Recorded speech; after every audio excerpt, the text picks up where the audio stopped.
games in, and the Metal Gear Solid franchise has been one of the most interesting I've ever played.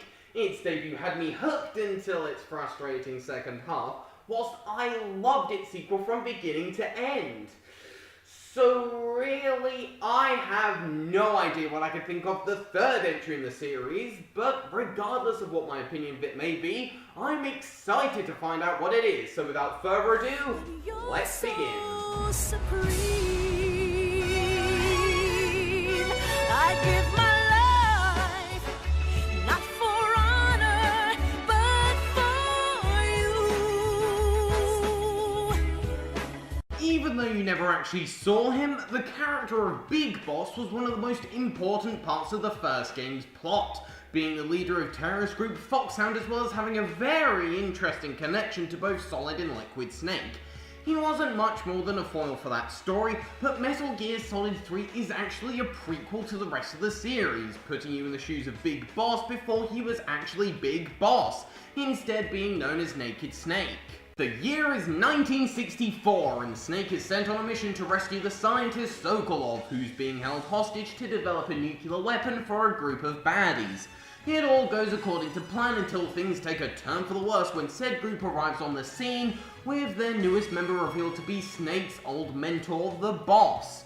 After being supposedly plunged to a grim death, Snake is sent back to the Soviet jungle a week later to defeat this deadly team and destroy their lethal weaponry. Our hero will also have to put his past behind him and take down his former ally to complete the mission. So with the stakes both high and personal, no time is wasted in getting straight into the action. I picked the wrong one. The wrong one? Did you ever see the movie The Great Escape? It came out last year. I must have missed that one. Anyway, it's based on a true story about prisoners who escaped from a POW camp in Nazi Germany. The prisoners dig 3 tunnels as part of their plan, but the Nazis find 2 of the tunnels before they're finished. The prisoners succeed in escaping by using the last remaining tunnel. The names of those 3 tunnels were Dick, Harry, and Tom.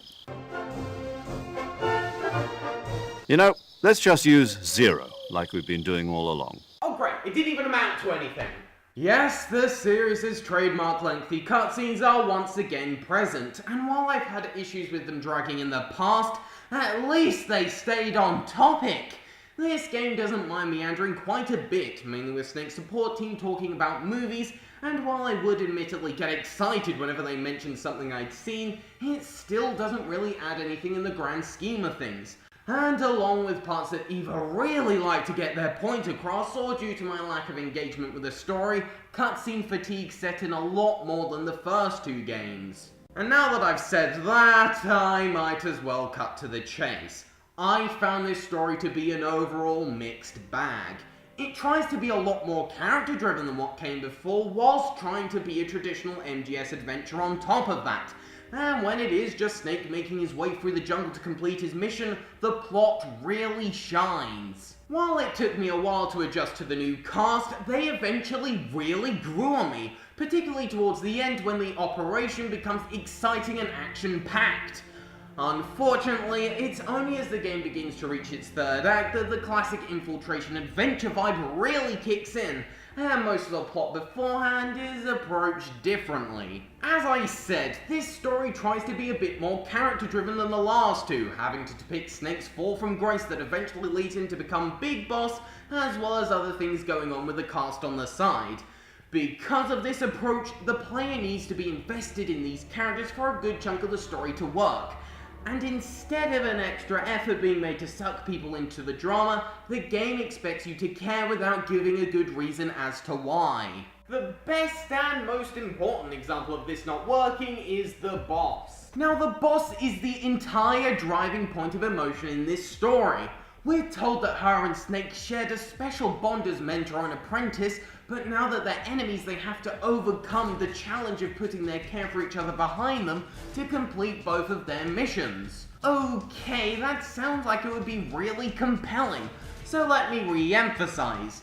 We're told that they were once good friends. All we ever get to see them as are rivals. There's no flashbacks to the good old days, nothing that makes you think these 2 ever shared a connection. We just have to take the other character's word for it. I never bought the relationship between Snake and the boss, and I couldn't help but roll my eyes whenever the game attempted to sell me on their friendship. It's so damn forced! And while the game tries to make it work at the very end with another massive plot-changing reveal in similar fashion to 2, it doesn't work because if I didn't buy into the drama long before then, hearing some dialogue at the end was hardly going to win me over. Most of the other villains aren't much better. For one, there's a crap ton of them and only 3 of them actually have any effect on the outcome of events, and they also bridge a fine line between the game's 2 tones that don't really complement each other too well. One minute you'll be listening to serious Cold War discussions, the next you'll be encountering whatever the hell this is. It's a shame then that the character-driven side of the story is so prevalent, because when it works, it really works and it's a very fun espionage thriller. Ah well, I know a lot of people were really taken by this story, but I personally just wasn't. So on the whole, it's certainly not a bad narrative, but it's easily my least favourite in the series thus far. This will be a sneaking mission. You must not be seen by the enemy. You must leave no trace of your presence. Is that clear? Yep, sure thing. I'll try to remain undetected.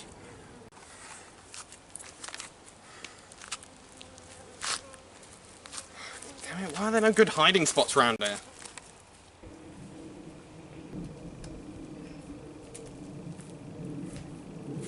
Oh, damn it.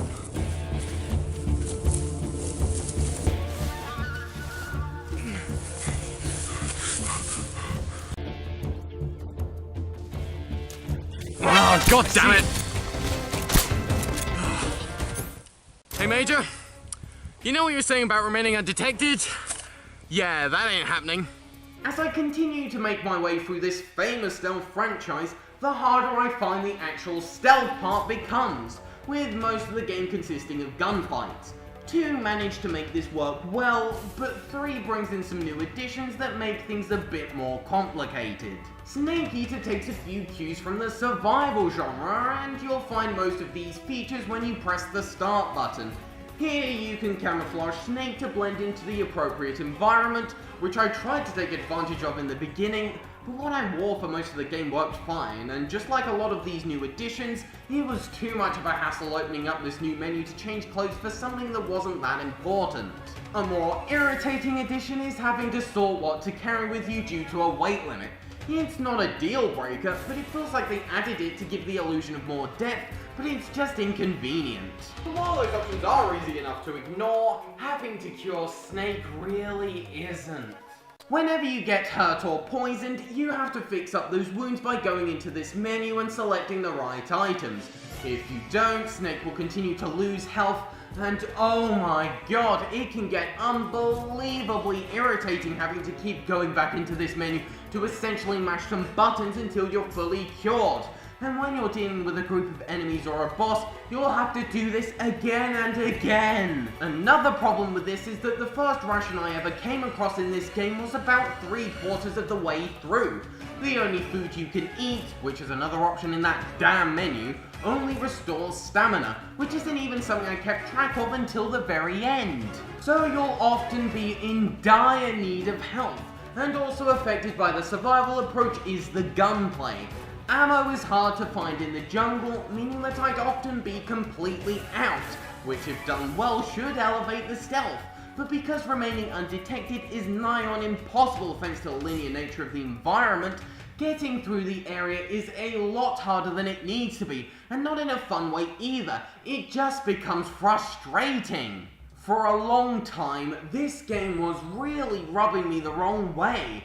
The story wasn't engaging me, and despite a few bright spots I'll get to in a minute, the gameplay left me annoyed thanks to all the reasons I've mentioned, as well as some irritating roadblocks. This area took me far longer to find the exit to than it ought to have done, being tucked away in a remote corner there, and this part.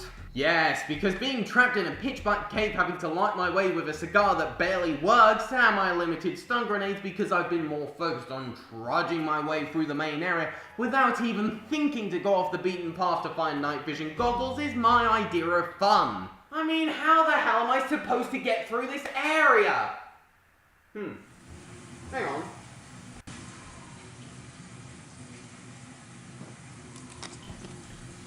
Problem solved.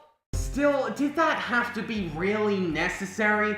This whole game began to feel like a direct continuation of how I felt playing through one second half, and after hearing so many great things about this game in particular, I was very disappointed. But almost as if the game knew I wasn't having a good time playing through it, I then got to the end. No, not the end of the game, the boss fight the end. This is a sniper battle taking place across one big area split into multiple loading screens. You have to explore the environment to find your hidden enemy and shoot him before he shoots back, causing him to search for a new spot and starting the process up again. Despite the slow pace of the battle, constantly looking for the end shortly followed by a frantic burst of action made this a thrilling duel. And to give credit where credit's due, even during the weaker parts of the game, the bosses were always a bright spot, and in terms of quality, they range from enjoyable to some of the best fights in the series thus far. Some of them also feature alternate and creative extra methods to defeating them, which when I lacked the necessary weapon, was a handy touch. But back to the end, my enjoyment of the game propelled upwards during it, and after the fight, you're greeted by that iconic ladder. Climbing it feels like the game is going to leave behind that frustrating first half, with its conclusion being a taster for all the fun that awaits at the top. Well, that's right, in an ironic turn of events, where the first game started great then gradually got worse, 3 begins underwhelming and then gets a hell of a lot better.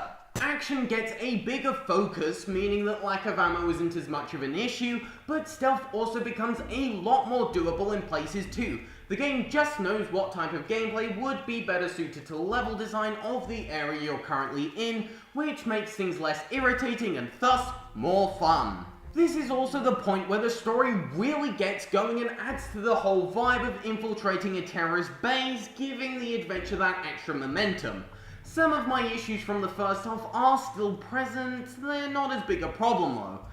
Adding to that, I'd also be lying if I said the game hadn't outstayed its welcome by the end.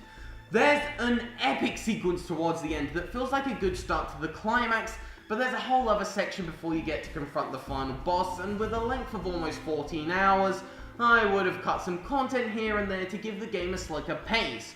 Regardless, a good chunk of the game was a really entertaining time. Yet in the end, what matters is the experience as a complete whole, so while there was a lot I liked about it, 2 is still the vastly superior game.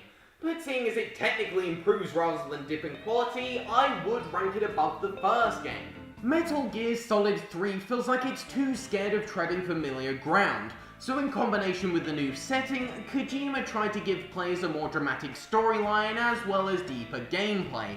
But the formula for the first 2 entries worked fine, and these new additions ultimately feel like change for the sake of change. But when it returns to the franchise's roots, it's a very good game with some real highlights, but some of the flaws still manage to make themselves apparent even throughout the greatness. Overall, Snake Eater just barely scrapes a 70%. Naked Snake's journey to becoming Big Boss was a strange one, but perfectly sums up my thoughts on this entire series. It's had its low points, but when they work, they're unforgettable pieces of video game entertainment that, despite all my misgivings, always leaves me eager to see where the series goes next. So bring it on, Metal Gear Solid 4, I'm sure you'll be a hell of an adventure.